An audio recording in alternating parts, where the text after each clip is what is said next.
नमस्कार दर्शकों, आप देख रहे हैं न्यूज टुडे, जिसमें हर खबर है जरूरी और हर विश्लेषण है खास। बात करते हैं मुख्य सुर्खियों की। भारत ने पर्वतीय पारिस्थितिकी तंत्र की सुरक्षा हेतु वैश्विक कार्रवाई के लिए 5 सूत्रीय आह्वान प्रस्तुत किया। भारतीय विदेश व्यापार संस्थान यानी IIFT का पहला विदेशी कैंपस दुबई में स्थापित होगा। विशाल सौर विस्फोट यानी बर्ड विंग इवेंट पृथ्वी को प्रभावित कर सकता है। विश्व की पहली व्यक्तिगत जीन एडिटिंग थेरेपी का इस्तेमाल एक दुर्लभ बीमारी के इलाज के लिए किया गया। PRS रिपोर्ट में राज्य विधानसभाओं के कामकाज में तीव्र गिरावट का उल्लेख किया गया। चलिए बुलेटिन की शुरुआत करते हैं और बढ़ते हैं आज की पहली मुख्य खबर की ओर। भारत ने पर्वतीय पारिस्थितिकी तंत्र की सुरक्षा हेतु वैश्विक कार्रवाई के लिए 5 सूत्रीय आह्वान प्रस्तुत किया। भारत ने वैश्विक कार्रवाई के लिए 5 सूत्रीय आह्वान यानी 5 point call for global action Nepal की राजधानी काठमांडू में आयोजित पहले सागर माथा संवाद में प्रस्तुत किया। यह संवाद जलवायु परिवर्तन, पर्वत और मानवता का भविष्य थीम पर आयोजित किया गया था। आपको बता दें कि इस संवाद का नाम विश्व की सबसे ऊंची चोटी सागर माथा यानी माउंट एवरेस्ट के नाम पर रखा गया है। भारत ने इस संवाद में हिमालय और अन्य पर्वतीय पारिस्थितिकी तंत्रों के संरक्षण हेतु सामूहिक प्रयासों की आवश्यकता पर बल दिया। अब प्रश्न यह उठता है कि हिमालयी पारिस्थितिकी तंत्र के संरक्षण की आवश्यकता क्यों है? यह इसलिए क्योंकि हिमालय लगभग 1.3 अरब लोगों को आजीविका प्रदान करता है और वन आवरण भी प्रदान करता है तथा हिमालय 12 मासी नदियों के जल का स्रोत है व यह जैव विविधता के संरक्षण में योगदान देता है आदि। अब बात करते हैं हिमालयी पारिस्थितिकी तंत्र की साझी चुनौतियों से निपटने के लिए वैश्विक कार्रवाई के 5 सूत्रीय आह्वान में शामिल 5 उपायों की। पहला है वैज्ञानिक सहयोग में वृद्धि। इसमें अनुसंधान में सहयोग, क्रायोस्फेरिक यानी हिमावरण में परिवर्तनों की निगरानी, जलचक्र की निगरानी और जैव विविधता संरक्षण क्षेत्र में सहयोग शामिल है। दूसरा, जलवायु परिवर्तन के अनुकूल ढलना। इसमें हिमनदीय झील के टूटने से उत्पन्न बाढ़ यानी ग्लॉफ जैसी आपदाओं के लिए प्रारंभिक चेतावनी प्रणाली में निवेश, पर्वतीय क्षेत्रों में जलवायु अनुकूल अवसंरचनाओं का विकास आदि शामिल है। इनके अलावा पर्वतीय समुदायों को सशक्त बनाना। इसमें स्थानीय समुदायों की भलाई, उनकी आवश्यकताओं और आकांक्षाओं को नीतिगत निर्णयों के केंद्र में रखना तथा साथ ही उन्हें हरित आजीविका के अवसर प्रदान करना एवं संधारणीय पर्यटन का लाभ दिलाना शामिल है तथा ग्रीन फाइनेंस उपलब्ध कराना। जलवायु परिवर्तन के प्रति अनुकूल और शमन रणनीतियों को प्रभावी ढंग से लागू करने के लिए पर्वतीय देशों को UNFCCC तथा पेरिस समझौते के तहत जलवायु वित्त पोषण उपलब्ध कराना चाहिए। और आखिर में है पर्वतीय स्थिति के नजरिए को स्वीकार करना। पर्वतीय पारिस्थितिकी तंत्रों के विशिष्ट योगदानों और संकटों को वैश्विक जलवायु वार्ताओं एवं सतत विकास एजेंडा में उच्च स्थान दिलाना चाहिए। इसी के साथ आइए हिमालय पर्वतीय पारिस्थितिकी तंत्र के संरक्षण हेतु उठा गए कदम भी जान लेते हैं। बात करें national mission on sustaining Himalayan ecosystem की, तो इसे राष्ट्रीय जलवायु परिवर्तन कार्य योजना यानी NAPCC के तहत शुरू किया गया है। इसके अलावा है सिक्योर हिमालय प्रोजेक्ट। यह सतत विकास के लिए वन्यजीव संरक्षण और अपराध रोकथाम पर वैश्विक साझेदारी का हिस्सा है। इस साझेदारी को ग्लोबल वाइल्ड लाइफ प्रोग्राम भी कहा जाता है। और आखिर में है अंतर्राष्ट्रीय एकीकृत पर्वतीय विकास केंद्र यानी ICIMOD। यह हिंदू कुश हिमालय यानी HKH क्षेत्र में रहने वाले लोगों की सेवा में कार्यरत एक अंतर सरकारी ज्ञान और शिक्षण केंद्र है। भारतीय विदेश व्यापार संस्थान यानी IIFT का पहला विदेशी कैंपस दुबई में स्थापित हुआ। यह कदम राष्ट्रीय शिक्षा नीति यानी NEP 2020 के उस विजन के अनुरूप है जिसमें भारत में उच्चतर शिक्षा के अंतर्राष्ट्रीयकरण और देश में वैश्विक शिक्षण संस्थानों के केंद्रों की स्थापना पर बल दिया गया है। आपको बता दें कि भारतीय विदेश व्यापार संस्थान IIFT deemed to be university है। इसकी स्थापना 1963 में वाणिज्य एवं उद्योग मंत्रालय के अधीन एक स्वायत्त संस्था के रूप में की गई थी। इस संस्था का उद्देश्य भारत के विदेश व्यापार क्षेत्र के लिए कौशल निर्माण में योगदान देना है। चलिए सबसे पहले भारत में उच्चतर शिक्षा के अंतर्राष्ट्रीयकरण के बारे में जानते हैं। राष्ट्रीय शिक्षा नीति 2020 में 2 प्रमुख तरीकों से उच्चतर शिक्षा के अंतर्राष्ट्रीयकरण का उल्लेख किया गया है। पहला, भारतीय उच्चतर शिक्षा संस्थानों यानी HEIs द्वारा विदेशों में अपना कैंपस स्थापित करना, जैसे कि IIT मद्रास ने तंजानिया में अपना कैंपस शुरू किया है। दूसरा, विदेशी उच्चतर शिक्षा संस्थानों द्वारा भारत में अपना कैंपस स्थापित करना, जैसे कि ऑस्ट्रेलिया की डेकिन यूनिवर्सिटी ने गुजरात की GIFT सिटी में अपना पहला कैंपस शुरू किया है। इसी के साथ आइए भारत के लिए उच्चतर शिक्षा के अंतर्राष्ट्रीयकरण का महत्व भी समझ लेते हैं। इससे शिक्षा और अनुसंधान की गुणवत्ता में सुधार होगा। विदेशी शिक्षण संस्थानों के सहयोग से भारत में अनुसंधान, पेटेंट आवेदन और शैक्षिक मानकों में सुधार होगा। साथ ही फैकल्टी का भी आदान प्रदान होगा और वित्त पोषण में भी वृद्धि होगी तथा विदेशी मुद्रा अर्जित होगी और इसकी बचत होगी। 2022 तक लगभग 13 लाख भारतीय विद्यार्थी संयुक्त राज्य अमेरिका, कनाडा, ऑस्ट्रेलिया तथा कुछ अन्य देशों में अध्ययन कर रहे थे। इनके अलावा भविष्य के लिए आवश्यक कौशल प्राप्त होगा और रोजगार प्राप्ति की संभावनाएं बढ़ेंगी। अलग अलग संस्कृतियों के लोगों से संवाद कौशल बढ़ेगा। साथ ही विश्व के संस्थानों के सर्टिफिकेट्स होने से विद्यार्थियों को उच्च मांग वाले रोजगार के लिए तैयार किया जा सकेगा। वहीं बात करें सॉफ्ट पावर की, तो भारत की सांस्कृतिक विरासत का प्रदर्शन देश का सांस्कृतिक प्रभाव बढ़ेगा और कूटनीति को मजबूती प्रदान करेगा। हालांकि उच्चतर शिक्षा के अंतर्राष्ट्रीयकरण के समक्ष कुछ चुनौतियां भी मौजूद हैं, जैसे जटिल नियम कानून। विदेशी विश्वविद्यालयों द्वारा भारत में कैंपस शुरू करने के लिए मंजूरी की प्रक्रियाएं काफी जटिल हैं। साथ ही विदेशी विश्वविद्यालयों के भारत में कैंपस पर कई तरह के प्रतिबंध लगाए गए हैं। ये दोनों चुनौतियां साझेदारी में बाधा उत्पन्न करती हैं। एक संसदीय समिति की हालिया रिपोर्ट के अनुसार अभी तक किसी भी शीर्ष आईवी लीग संस्थान ने भारत में अपना कैंपस स्थापित नहीं किया है। दूसरा, संस्कृति और भाषा संबंधी बाधाएं। कुछ संस्थानों में अन्य निर्जातीय समूहों या संस्कृतियों के साथ शिक्षा के लिए प्रशिक्षण और अंग्रेजी भाषा की दक्षता की कमी है। इससे विदेशी संस्थानों के साथ जुड़ने में समस्या आ सकती है। और आखिर में है भारतीय उच्चतर शिक्षण संस्थानों पर प्रभाव। विदेशी उच्चतर शिक्षण संस्थानों के आकर्षक वेतन भारतीय उच्चतर शिक्षण संस्थानों से अच्छी फैकल्टी के पलायन का कारण बन सकता है। विशाल सौर विस्फोट यानी बर्ड विंग इवेंट पृथ्वी को प्रभावित कर सकता है। नासा के उपग्रहों ने एक विशाल सौर फ्लेयर का पता लगाया है। इसमें सूर्य से अति गर्म प्लाज्मा निकल रहा है जो नाटकीय बर्ड विंग आकार में फैल रहा है। चलिए खबर की शुरुआत करते हैं और जानते हैं कि सोलर फ्लेयर्स यानी सौर ज्वालाएं क्या हैं। सौर ज्वालाएं सूर्य पर होने वाले विशाल विस्फोट हैं। इनसे ऊर्जा, प्रकाश और उच्च गति वाले कण अंतरिक्ष में मुक्त होते हैं। इन ज्वालाओं को अक्सर सौर चुंबकीय तूफानों से जोड़कर देखा जाता है। इन तूफानों को कोरोनल मास इजेक्शन यानी CMEs कहा जाता है। आपको बता दें कि कोरोनल मास इजेक्शन सूर्य की सबसे बाहरी परत कोरोना से प्लाज्मा और चुंबकीय क्षेत्र का बड़े पैमाने पर उत्सर्जन है। बात करें इसके वर्गीकरण की, तो इन्हें इनकी प्रबलता के आधार पर वर्गीकृत किया जाता है। सबसे कम प्रबल सोलर फ्लेयर्स को A श्रेणी में वर्गीकृत किया जाता है।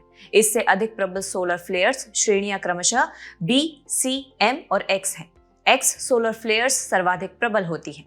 वहीं आवृत्ति के अंतर्गत सोलर मैक्सिमम के दौरान सोलर फ्लेयर्स की घटनाएं अधिक होती हैं। इसी के साथ सौर चक्र की मध्य अवधि सोलर मैक्सिमम यानी सौर चक्र की पीक अवधि होती है। इस दौरान सूर्य में सबसे अधिक सनस्पॉट्स होते हैं। आपकी जानकारी के लिए बता दें कि सौर चक्र वह साइकिल है जिससे सूर्य का चुंबकीय क्षेत्र लगभग प्रत्येक 11 साल में गुजरता है। प्रत्येक सौर चक्र की पीक अवधि के दौरान सूर्य के चुंबकीय क्षेत्र का ध्रुव बदलता है। इसका अर्थ है कि सूर्य के उत्तरी और दक्षिणी ध्रुव अपनी जगह बदल लेते हैं तथा सोलर फ्लेयर्स विद्युत चुंबकीय स्पेक्ट्रम में विकिरण जैसे एक्स किरणें, गामा किरणें, पराबैंगनी प्रकाश, दृश्य प्रकाश, रेडियो तरंगे आदि उत्सर्जित करते हैं। खबर के अंत में आइए सोलर फ्लेयर्स घटनाओं के निहितार्थ भी जान लेते हैं। सबसे पहले है भूचुंबकीय तूफान। ये फ्लेयर्स पृथ्वी के चुंबकीय क्षेत्र में गड़बड़ी ला सकते हैं। इस वजह से रेडियो ब्लैकआउट, पावर ग्रिड की विफलता और ऑरोरा की घटनाएं हो सकती हैं। दूसरा है सैटेलाइट क्षति। उच्च ऊर्जा वाले कण सैटेलाइट्स के इलेक्ट्रॉनिक्स को नुकसान पहुंचा सकते हैं, GPS सिस्टम में गड़बड़ी कर सकते हैं और संचार नेटवर्क में रुकावट डाल सकते हैं। वहीं बात करें मानव सुरक्षा की, तो पृथ्वी पर लोगों को सीधे नुकसान नहीं होता क्योंकि पृथ्वी का चुंबकीय क्षेत्र और वायुमंडल हमें बचाते हैं। यद्यपि अंतरिक्ष यात्रियों और स्पेस मिशन को विकिरण के कारण खतरा हो सकता है। विश्व की पहली व्यक्तिगत जीन एडिटिंग थेरेपी का इस्तेमाल एक दुर्लभ बीमारी के इलाज के लिए किया गया। संयुक्त राज्य अमेरिका में वैज्ञानिकों ने पहली बार गंभीर बीमारी से ग्रसित एक बच्चे के इलाज के लिए व्यक्तिगत क्रिस्पर यानी CRISPR आधारित जीन एडिटिंग थेरेपी का सफलतापूर्वक इस्तेमाल किया। यह बच्चा CPS1 डेफिशिएंसी नामक एक दुर्लभ आनुवंशिक विकार से पीड़ित था। आपको बता दें कि CPS1 डेफिशिएंसी एक आनुवंशिक विकार है जिसमें लिवर प्रोटीन चयापचय से उपोत्पादों को तोड़ने में संघर्ष करता है। इसके परिणाम स्वरूप रक्त में विषाक्त अमोनिया का निर्माण होता है। चलिए सबसे पहले यह जानते हैं कि जीन एडिटिंग थेरेपी क्या है। यह आनुवंशिक इंजीनियरिंग यानी जेनेटिक इंजीनियरिंग से संबंधित है, जिसमें जीवों के DNA को मॉडिफाई करने की प्रक्रिया शामिल है। इसमें आनुवंशिक दोषों को ठीक करना, जीन एक्सप्रेशन को बदलना या नई आनुवंशिक सामग्री को शामिल करना शामिल है। गौरतलब है कि उपचार की यह विधि sickle cell anaemia, cystic fibrosis और कुछ विशेष प्रकार के कैंसर के इलाज की संभावना प्रदान करती है। DNA में मुख्यतः 2 प्रकार के मॉडिफिकेशन होते हैं। पहला, सोमैटिक जीन एडिटिंग। यह एक ऐसी तकनीक है जिसमें गैर प्रजनन यानी सोमैटिक कोशिकाओं जैसे त्वचा, यकृत या रक्त कोशिकाओं के DNA को संपादित किया जाता है। इसका अर्थ है कि इन कोशिकाओं में जीन को बदला जाता है ताकि किसी व्यक्ति में विशिष्ट ऊतकों या अंगों को प्रभावित करने वाली बीमारी या स्थिति का इलाज किया जा सके। खास बात यह है कि जीन में परिवर्तन केवल उपचारित व्यक्ति तक ही सीमित होते हैं और संतानों में नहीं जाते हैं। दूसरा है जर्म लाइन जीन एडिटिंग। इसमें रिप्रोडक्टिव कोशिकाओं या प्रारंभिक अवस्था के भ्रूण के DNA को संपादित करना शामिल है, जिससे उस भ्रूण से विकसित होने वाले व्यक्ति की भी सभी कोशिकाएं प्रभावित होती हैं। इसके अंतर्गत परिवर्तन वंशानुगत होते हैं यानी भविष्य की पीढ़ियों को हस्तांतरित होते हैं। ऐसा इस कारण क्योंकि यह सोमैटिक और रिप्रोडक्टिव कोशिकाओं सहित संपूर्ण जीव की आनुवंशिक संरचना को बदल देती है। इसमें प्रयुक्त उपकरण में शामिल हैं क्रिस्पर Cas9। यह लक्षित स्थानों पर DNA को काटने के लिए गाइड RNA और Cas9 न्यूक्लियस का उपयोग करता है तथा जिंक फिंगर न्यूक्लियस आदि। आपकी जानकारी के लिए बता दें कि DNA एडिटिंग के अंतर्गत क्रिस्पर यानी CRISPR या Cas9 नामक DNA एडिटिंग तकनीक में DNA में एक विशिष्ट स्थान को खोजा जाता है और फिर उस स्थान को एडिट किया जाता है, ठीक उसी तरह जैसे आप एक वर्ड प्रोसेसिंग प्रोग्राम में फाइंड एंड रिप्लेस फंक्शन का उपयोग करते हैं। चलिए अगली खबर पर बढ़ने से पहले जीन एडिटिंग किस प्रकार की जाती है व उसकी तकनीक कैसे काम करती है, यह जान लेते हैं। सबसे पहला है कोशिका केंद्रक गुणसूत्र, जिसके अंतर्गत एक कोशिका को एक एंजाइम कॉम्प्लेक्स से ट्रांसफेक्टेड किया जाता है, जिसमें शामिल हैं गाइड अणु, स्वस्थ DNA प्रतिलिपि व DNA काटने वाला एंजाइम। फिर दूसरा है निर्देशित अणु, जिसमें एक विशेष रूप से डिजाइन किया गया सिंथेटिक गाइड अणु टारगेट DNA स्ट्रैंड को खोजता है। इसके बाद आता है DNA काटने वाला एंजाइम दोषपूर्ण DNA स्ट्रैंड, जिसके अंतर्गत एक एंजाइम टारगेट DNA स्ट्रैंड को काट देता है। और आखिर में है स्वस्थ DNA स्ट्रैंड, जिसमें दोषपूर्ण DNA स्ट्रैंड को एक स्वस्थ प्रतिलिपि के साथ बदल दिया जाता है। PRS रिपोर्ट में राज्य विधानसभाओं के कामकाज में तीव्र गिरावट का उल्लेख किया गया। चलिए पहले रिपोर्ट के मुख्य बिंदुओं पर एक नजर डाल लेते हैं।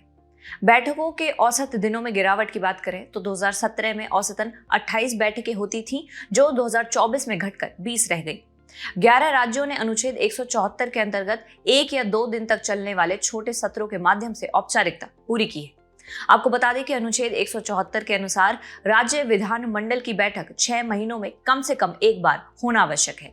संविधान समीक्षा समिति ने सुझाव दिया था कि छोटे विधानमंडलों यानी 70 से कम सदस्य के लिए साल में कम से कम 50 और बड़े विधानमंडलों के लिए 90 बैठकें होनी चाहिए।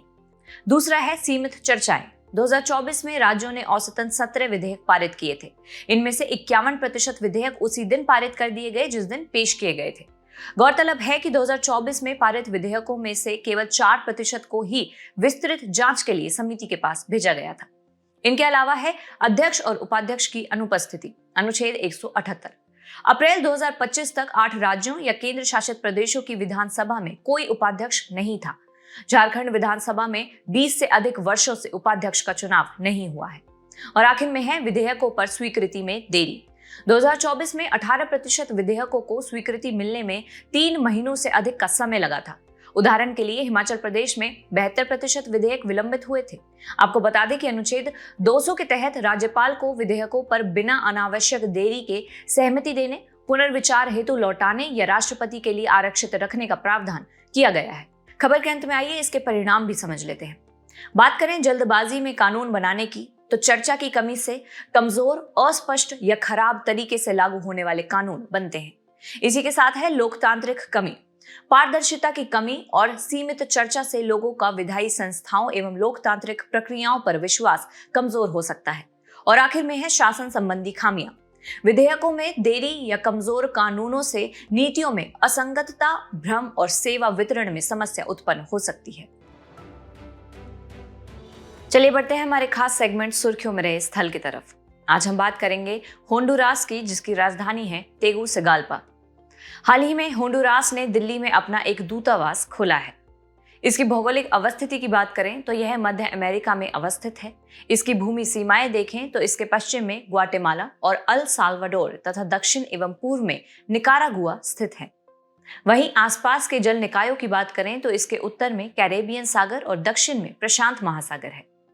चलिए बढ़ते हैं भौगोलिक विशेषताओं की तरफ। होंडुरास की प्रमुख नदियां पटुका और उलुआ है तथा माउंट लास मिनास यहाँ की सबसे ऊंची चोटी है। चलिए बुलेटिन के आखिर में बढ़ते हैं आज की संक्षिप्त सुर्खियों की तरफ। इजराइल ने यमन में हूती विद्रोहियों के नियंत्रण वाले हुदैदा और अल सलीफ बंदरगाहों पर हमला किया। आपको बता दें कि हुदैदा और अल सलीफ बंदरगाह पश्चिमी यमन में लाल सागर के तट पर स्थित हैं। कर्नाटक सरकार ने प्रधानमंत्री electric drive revolution in innovative vehicle enhancement यानी PME ड्राइव योजना के तहत इलेक्ट्रिक बसों की मांग की है। विश्व स्वास्थ्य संगठन यानी WHO ने पापुआ न्यू गिनी में पोलियो यानी पोलियोमाइलाइटिस के प्रकोप की घोषणा की। गौरतलब है कि पापुआ न्यू गिनी को वर्ष 2000 में पोलियो मुक्त घोषित किया गया था। संयुक्त राज्य अमेरिका में ट्विस्टर नामक विशाल मौसमी परिघटना का अवलोकन किया गया। संयुक्त राज्य अमेरिका में ट्विस्टर टॉर्नेडो का दूसरा नाम है। ये अत्यधिक तीव्र गति लगभग 250 मील प्रति घंटा से घूमने वाले कीप यानी फनल के आकार के वायु स्तंभ होते हैं। सुप्रीम कोर्ट ने राज्यों और केंद्र शासित प्रदेशों को वन भूमि के अन्य गतिविधियों के लिए दुरुपयोग के मामलों की जांच हेतु विशेष जांच दल यानी SITs गठित करने का निर्देश दिया। पहली बार भारतीय याक के गुणसूत्र स्तर के जीनोम को 4 ICAR संस्थानों के विशेषज्ञों द्वारा संकलित किया गया। केंद्रीय गृह मंत्री ने नई दिल्ली में एम्बेडेड AI/ML तकनीकों के साथ एक नए और संशोधित MAC यानी मल्टी एजेंसी सेंटर का उद्घाटन किया। राज्यों की बावली को भारतीय पुरातत्व सर्वेक्षण यानी ASI ने वर्ल्ड मॉन्यूमेंट्स फंड इंडिया के साथ मिलकर संरक्षित किया है।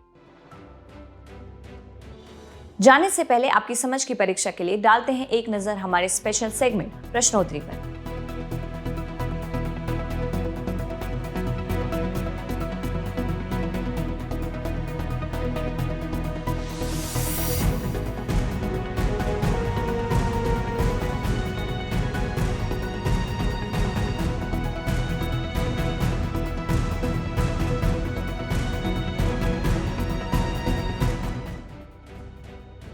हमसे जुड़ने के लिए आपका धन्यवाद। उम्मीद है न्यूज टुडे का यह बुलेटिन आपको पसंद आया होगा।